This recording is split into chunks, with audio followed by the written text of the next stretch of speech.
warning you right now, I am about to spoil this. So now's your time to head out before anything gets ruined for you. Alright? For everyone else, pull up a chair, sit down, let's talk about this.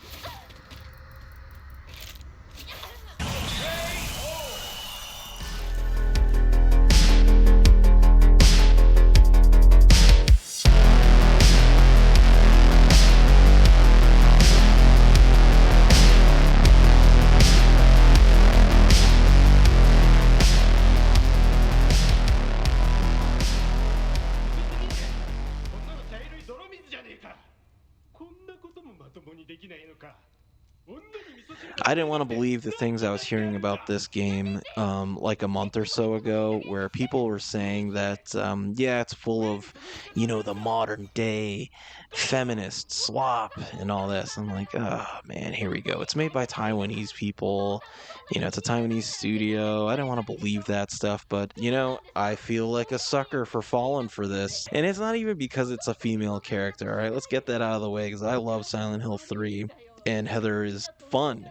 Unlike this character here, Hanako, who is actually very uninteresting. She's also entitled and a brat. All the stuff that you don't want your main character to be, well, she embodies all that. It's just completely boring, uninteresting, and all the people around her are about the same. They're all the same typical themes that we keep seeing. Bad people, they're all manipulators, especially the men in this. And I'm so tired of talking about politics and stuff. And, I just want to enjoy something for what it is. I'm tired of it. I don't know how they just keep doing it, but here we go again. I didn't expect this, but Silent Hill F is another example of that, which I really didn't want that to be the case, but unfortunately, here I am telling you that. With all that being said, yes, this does contain those themes of modernity that are prevalent in pretty much every form of entertainment we see everywhere now, right? However, I don't think this is the win for that crowd that we're led to believe. Now, I'll circle back to that later, okay? What I want to get out of the way right now is the positives, because there aren't very many of them. Let's start off with Akira Yamaoka's score here. He does a really good job here. I mean, that's to be expected, because he's the guy that's been doing the scores for these games from the beginning. Which, again, it's not really much of a score. This is more of like ambiance, but it does a lot of the heavy lifting because this game isn't really scary in any way. And then the other positive here too is the use of the Unreal Engine 5. I think graphically, everything looks really nice here. There's a lot of detail with the textures, the particle effects are really nice and well done. I think the cutscenes, the animations as well, are very convincingly done. These characters seem like real people, at least, when you see them in motion. But with the graphics and the atmosphere that this tries to manifest, what does any of that really matter when the setting is as barren and soulless as the game it's in? Those are pretty much all the positives. That's it.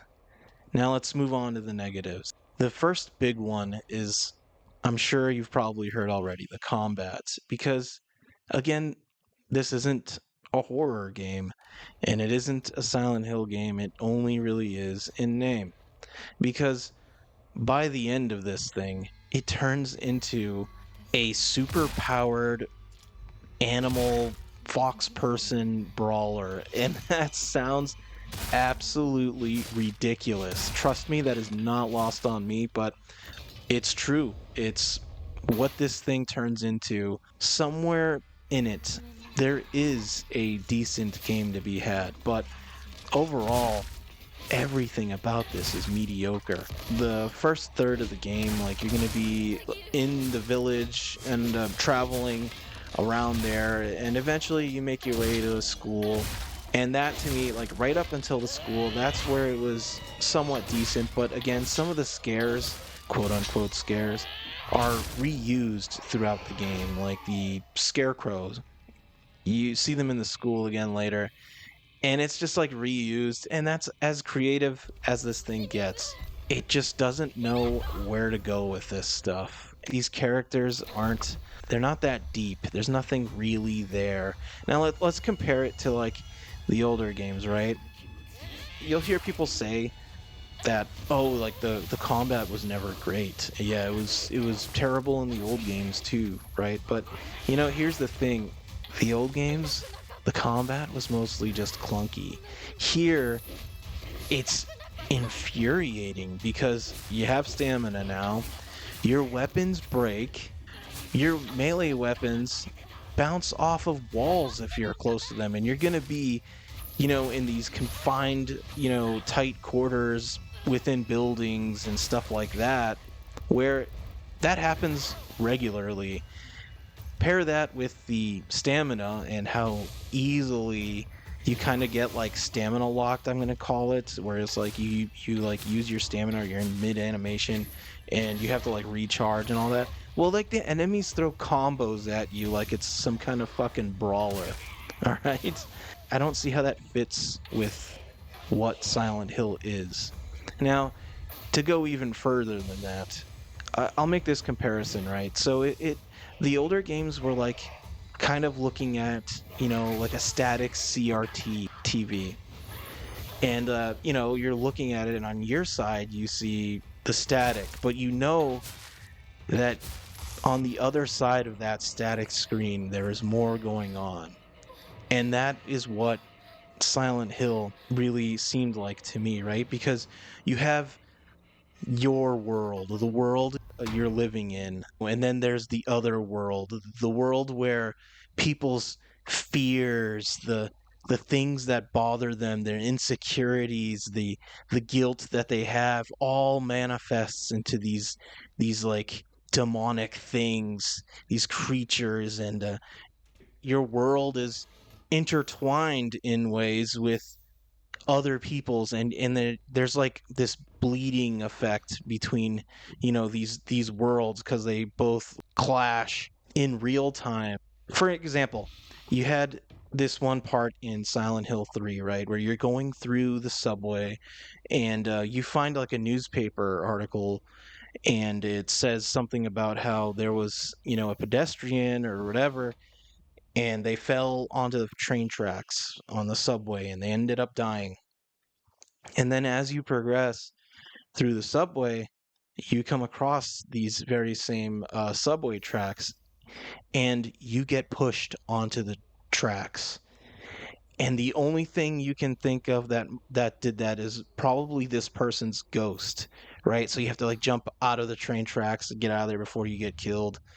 And you see that right there is just like I said, you get this sense that this world is a lot bigger than just you and what's happening to you. It's almost like, that person that had that experience is kind of like intertwined or intermingled with like the rest of this world that you're in, and there are hauntings and other people might be there, you just can't see them, right?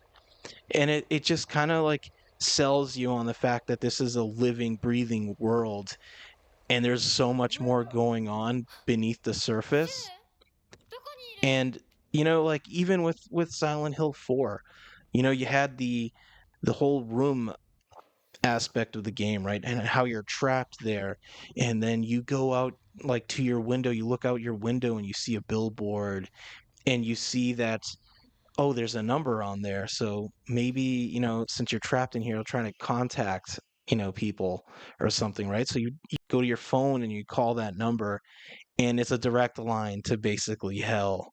Like you hear this like demonic sound over the phone, and you just hang up and you realize that, well, you can't really contact the world of the living, and your room is deteriorating over time. And even then you go to try to like go out your door or peek out your door, and you see yourself, you see your ghost looking back at you. So really there's nothing you can do besides go deeper into the other world through that hole in the wall. And like that's the thing, man, is like those games with even 4 and everything, like it may have taken place on the other side of Toluca Lake, but you knew that those characters and everything that was going on had deep ties to Silent Hill itself. And even with 3, you were on the like outside of Silent Hill and you were traveling towards the end, right? But none of that stuff, none of that deeper storytelling is in Silent Hill F, and it's really a shame. This game just feels like showing up to a Halloween haunted house 5 minutes before it's closing, and the staff there has plans and they're just trying to rush you out the door. You know what I mean? There's no, like I said, deeper storytelling. You can't really explore as much. And that's the thing. You can somewhat do some exploring, but it's nothing deeper than, hey, look, there's an item here, collect it, move on. Like there were rooms in Silent Hill 3 where and it's not even just Silent Hill 3, it's the like OG 4 like games. And then even Downpour had some of this too. He had that room in Silent Hill 3 where I think it was like a bathroom or something. I forgot. But like there's like the mirror and you see yourself in the mirror. And if you stay in that room too long, your reflection in that mirror starts to get like overcome by this like I don't know, this like black growth. And if it consumes your reflection entirely, you die. And it's just in a room and it's just you there. That's creepy. It just makes you like it just sells you on the fact that this world is dangerous and like there's so much more to it than what you can see. You know what I mean? And it's just unsettling, and there's really none of that in Silent Hill F, unfortunately. Okay, you're playing as Hanako, and she has like these friends that she, hangs out with, and she has troubles at home. And her father, unsurprising to anybody, he is an abusive drunk. And her mother is kind of like this like helpless, weak like woman that doesn't do anything to protect her child. There's like shouting matches and all this, and it's like none of this stuff is deeper than this girl and like how her father is in debt and he's a drunk and he wants to, you know, you know, follow through with this arranged marriage so that he can sell her off and pay off his debt.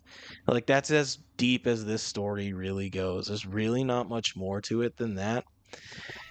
And like it's just uninteresting. Like, who really cares about these, high school kids and, a love triangle and how one girl is super jealous of the other? What is it exactly that makes this a Silent Hill game?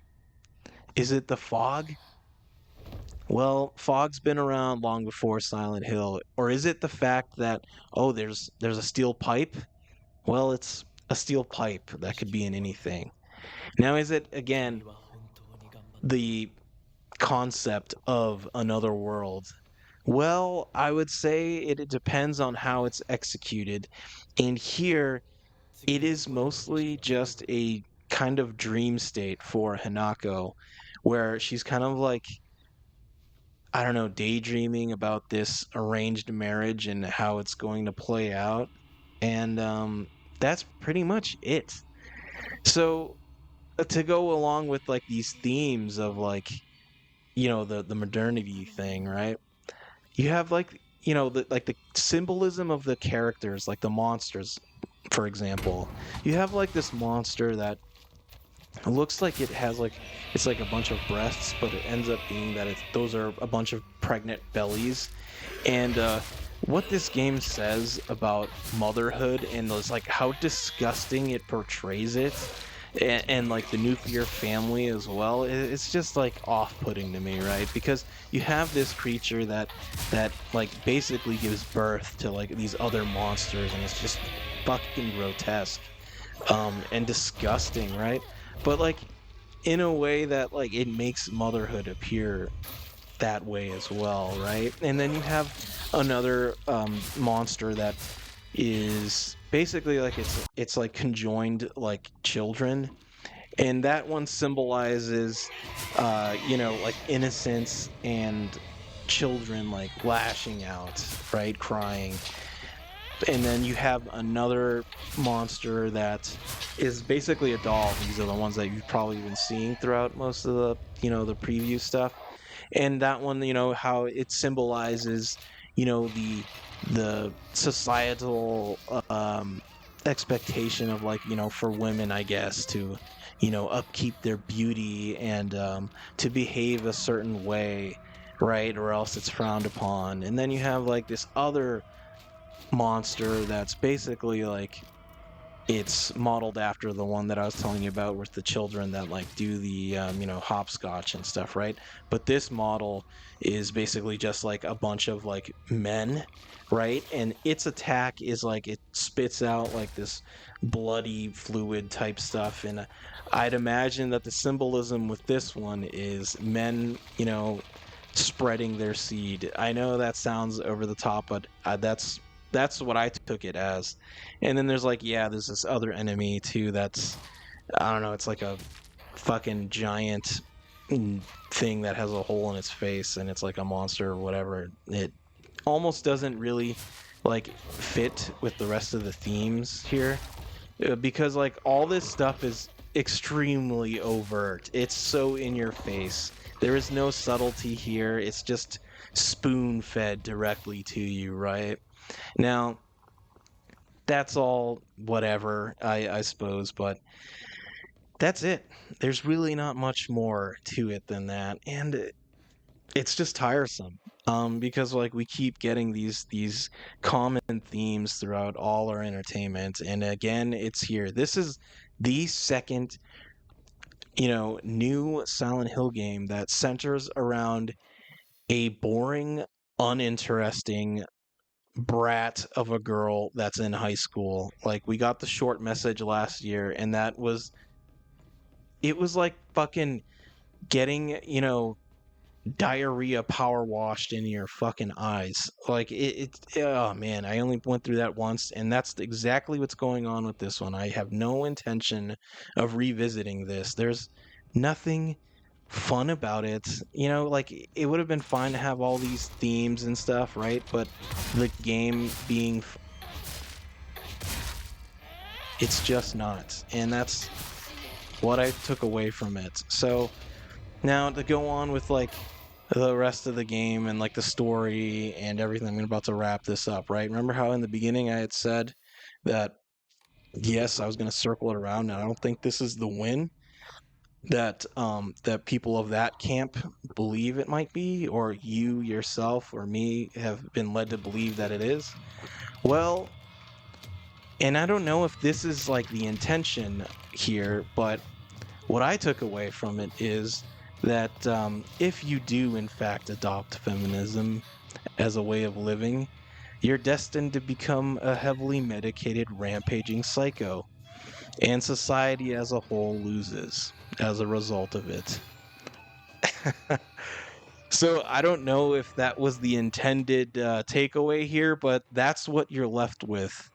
And yeah, so as you know, I review these games as is it bang for your buck, right? My opinion is this isn't really worth your money. I would avoid it like rabies. Okay, so yeah, now if you are interested in this and you do want to pull the trigger on it, don't pay full price. I would say even $30 is asking way too much for this, if you want to find out for yourself. But yeah, I would say yeah, avoid this thing. Don't budge on it. It's just Silent Hill in name. There really isn't anything else to it than that. They just wanted to slap the name on there and sell you on it, and they fooled us. They fooled me for sure. And this is the last time that I pretty much give them any benefit of a doubt when it comes to the new titles that they decide to create. I'm probably just gonna stick with whatever Blooper Team does. I'm really looking forward to their remake of the original, and that's pretty much it for me. All right, so I will see you in the next video. Take care, y'all.